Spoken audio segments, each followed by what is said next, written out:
today on Divorce Court. Anthony shows me a lack of affection in public. I hope it's not because he's embarrassed. I'm definitely more comfortable in my skin than Anthony. I want Anthony to know that I'm very serious because at the end of the day, I'm your ride or die. He needs to wake it up or else I'm out. Divorce Court is now in session. Good day, ladies and gentlemen. I'm here today with Brooks Kelly and Anthony Plumey. The two of you have been together for 6 years. Things are not going well at this juncture, so you've come to see me to help you out. So, Mr. Kelly, I'm going to start with you. Tell me a little bit about your relationship and why you're here today. I'm here to get some help with Anthony. We met on Facebook 6 years ago. We were intimate pretty fast. I felt that, you know. When you say pretty fast, what do you mean? Because this is divorce court. You know, 5 minutes in. I think it was like around 11 minutes. But What was your sense about Anthony when you first met him? What was he like? Seriously shy, not as talkative, nervous. Did you like that about him? Yes, because it's an opposite of me. You know, I'm outgoing. I'm loud. I'm obnoxious. You know, so he definitely is that. The yin to your yang. He definitely is. Mr. Plumey, what did you first think when you first met Mr. Kelly? I thought he was sexy. He had a nice personality. And he's great. did he scare you a little bit? Because right now he's not. He's pretty calm and quiet. But from what I read here, I mean, he can come into the room like an explosion. Was he loud and like woo? Or did you like that about him? I like about him. He's loud. He's talkative. He's not shy. He's a great guy. And he's a great guy. So what seems to be the problem, Mr. Kelly? The problem is that we don't have a good communication barrier. Okay. Our communication is off. Like in front of people, we're amazing, you know. But when in front of people, you're amazing. What do you mean? Amazing you look meaning good like as a couple? Yes, like they take us very serious, our friends and family. They definitely look at us towards what they want in their relationships. Right. But when we're at home and we're dealing with just me and him, you know, there's a lot of things that he's not giving me that I feel empty in. Name something he's not giving you. His attention. That you want. Attention.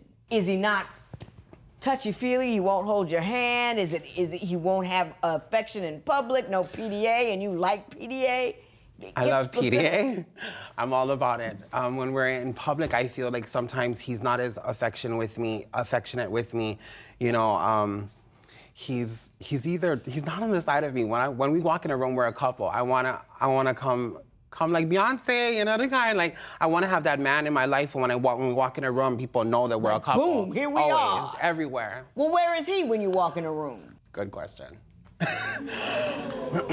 Well, you said in here that he's walks 6 feet behind you. Is that right? Yes. Not really? No, it's right. Is that true? No, I'm not comfortable. He's comfortable being gay. I'm not. Because when I first found out I was gay, I only told my mom. Mm-hmm. My mom was okay with it. When my dad found out I was gay, he was upset. He was mad at me. Mm-hmm. We don't talk that much because of it. Right. Because I'm gay. Right. So you understand that he's uncomfortable with being gay and that he's not comfortable with it. Out and proud and loud and it's all good and everything and him not so much, so he has to be brought along a little bit. I hear you, but that's just an excuse. We've been together for 6 years. Get over it already. Exactly. I haven't met his dad, you know, so that person hasn't affected me in our life other than all the family and friends that we have now. And they all love him. In my family, I made sure that when I took him serious, they all knew how serious he was. He's my ride or die, everything, forever. And, you know, I want to marry him someday. But it's just sometimes I do get hurt, you know, when, you know, because at the beginning I was on drugs. I was homeless. My mom had just passed away, so I was going through a lot of stuff. And when he came into my life, he definitely was that yin to my yang, you know. He pulled me out of drugs. I no longer do drugs. I've been 5.5 years clean. Like, you know what I'm saying?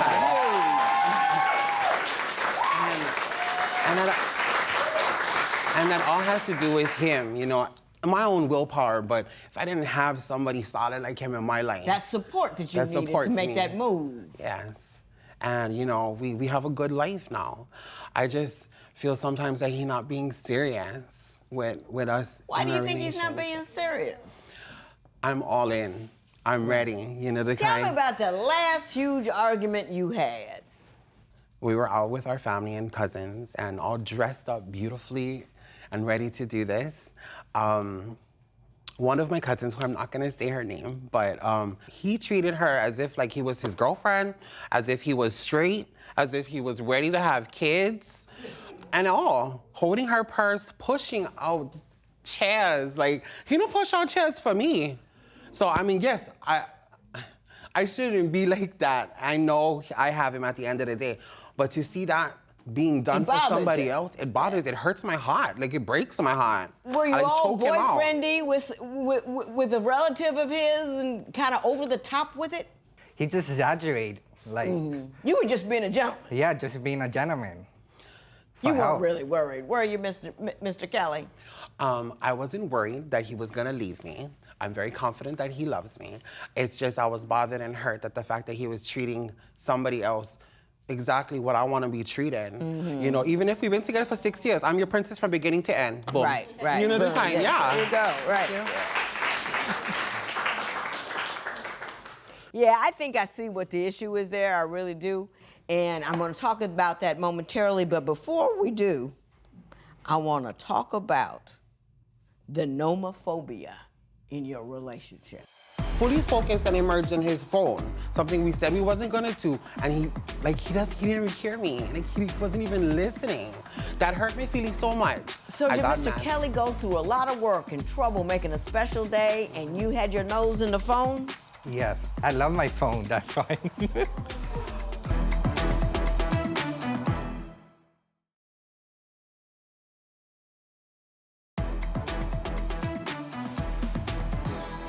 Mr. Kelly, you say Mr. Plumey is nomophobic. Now, Joe, do you know what nomophobia is?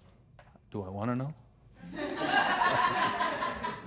It's not as bad as some things you might be thinking of. Okay. Nomophobia is, and this is a real syndrome, the fear of not being near your mobile phone.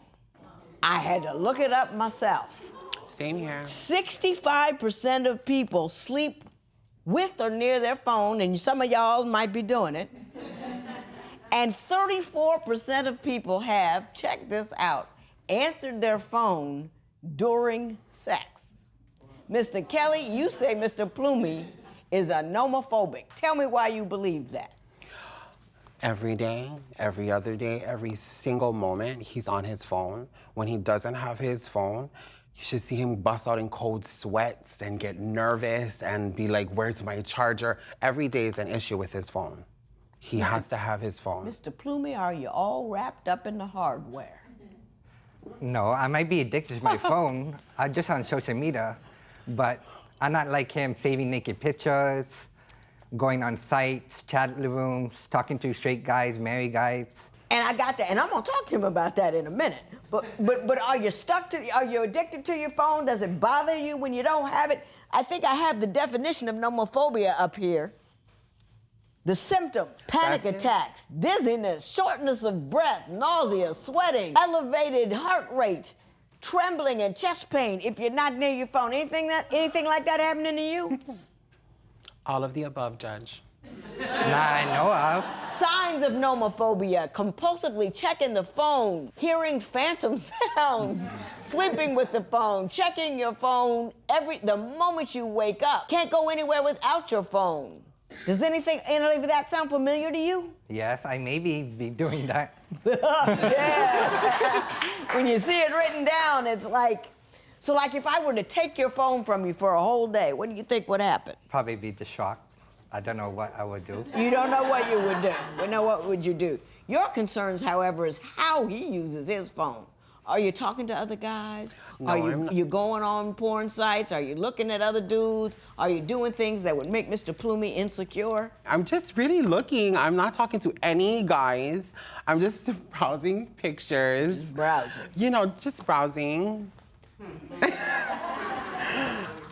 But I am not talking to any other guy. Give me an example of a time where Mr. Plumey's attachment to his phone was just ludicrous or caused a problem in your relationship. Okay, one day we were going around the island, and it was just me and him. We had the cooler filled, we had goodies, we had lunch, we was ready to do this. I was enjoying the moment with him. We already said before we leave, no phones. Like, we, put them in my We're not bag. gonna do that, right? Yes. So while I'm driving and I'm talking, like looking at charcoal, we're passing Waimea, talking, thinking that he's in the moment with me. I turn around, what are you doing? Fully focused and immersed in his phone, something we said we wasn't gonna do, and he didn't even hear me, like he wasn't even listening.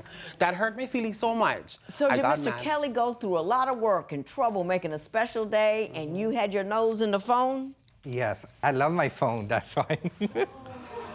You see how he talks about his phone? But Yeah. yet, can you say that you love me just sporadically love like that? him, but Well, you broke out in a way bigger grin when you talked about the phone than you did when you talked about Mr. Kelly. There's I must something say wrong that. there.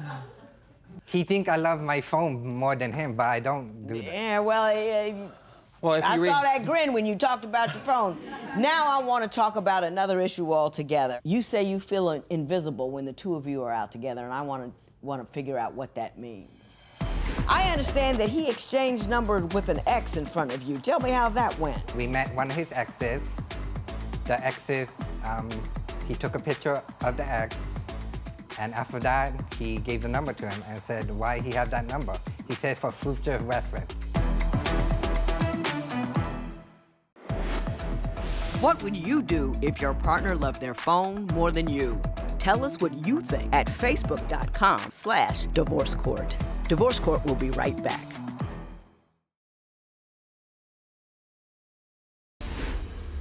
You say you feel invisible when you guys go out together, especially when you're going partying. You told a story about him putting dollars in guys' G-strings and whatnot. Why don't you tell me what happened that evening? We was at the club with friends, Right? and I was up. He was downstairs, and I saw him giving money to a G-string, to a go-go boy. To a Coco boy? Go-go boy, like a stripper. Oh, a go-go boy. Yeah. Oh, I thought Coco, something else I didn't know. A go-go boy. Mr. Kelly, what do you have to say about that? That bothered Mr. Plumey. One, yes, a go-go boy. He has to pay rent, and that's his job. So I was supporting his, supporting his bills. But what is more worse, that night was a fabulous night, where he was all night with me, never on my side. He was He always tells me gone. invisible because, yes, my personality, all my friends and my family, this and that, but I make sure that he my king, and they know that. So if he wants to, enjoy all this, the kind, when you're in my presence, it's your presence too. The kind, I always think of him. And that night was so amazing, where he was in the corner. Every time I told you, come baby, come dance with me, let's get, lit, let's get twerking. No, none of that. None of that for me, though. Yeah. None of that. He's still over there just by himself while I'm over here dancing. So I told myself, because the go-go boy was looking at me, he was serving me. I was like, oh, I'm gonna give him some money. I'm gonna pay his bills.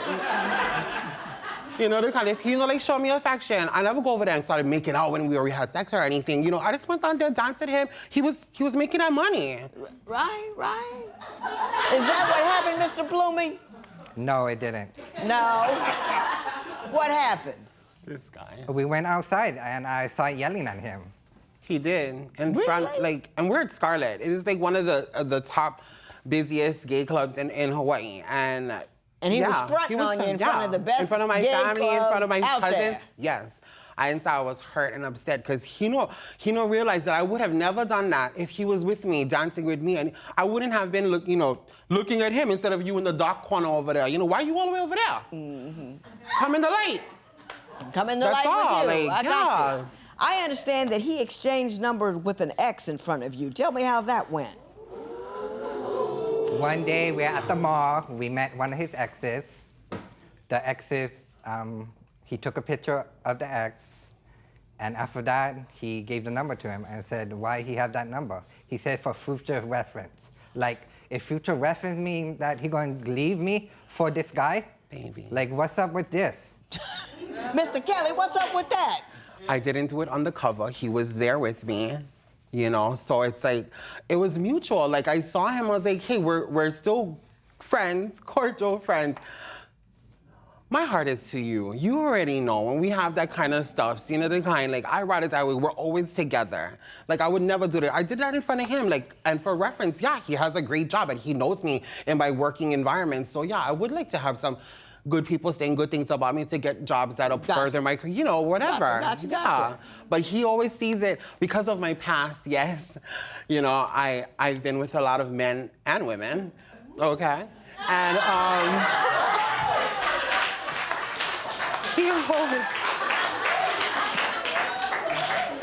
he always gives me strife for that. You know, he always brings it up. It's like he always thinks about it because he always thinks I'm gonna do that. Yet every day I prove him through my family and friends and everything that he's the one. I gotcha. I think I know what's going on here, and I'll give you my best advice. How do you have a fun night with a shy partner? Share your opinion on Twitter and Instagram at Divorce Court. Divorce Court will be right back.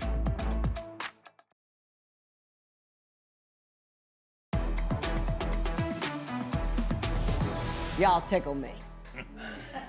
Mr. Kelly, I thought it was all gonna be you. I thought you were gonna amuse me. I thought you were gonna be funny. But Mr. Plumey got a few in there. Undercover, you know what I mean? He came alive there for a moment. I know why you love each other.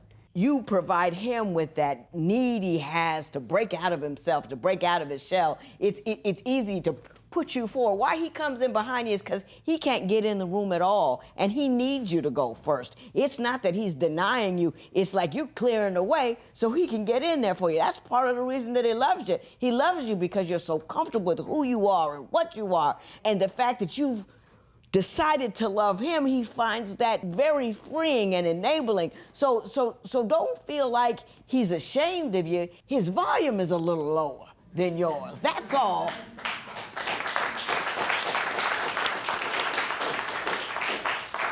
And Mr. Plumey, he loves you because you're who you are, but don't let him step too far out in front of you, so you lose him.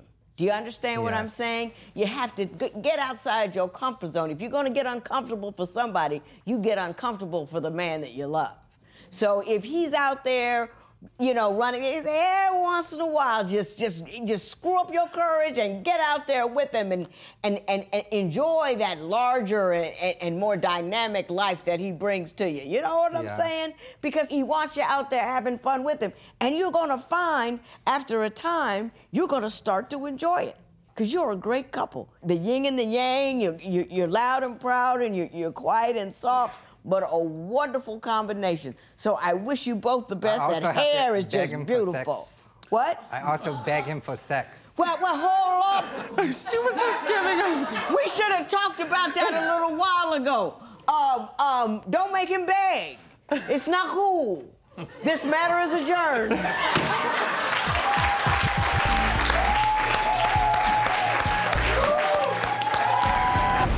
A lot today by the judge. You feel invisible. I didn't know that. You know, I'll definitely not make you feel like that anymore. You know, I'll be more open to that. I'll feel about my phone. I will not go on my phone that much. I will try. Sounds but good. it will take time. You better promise. I will.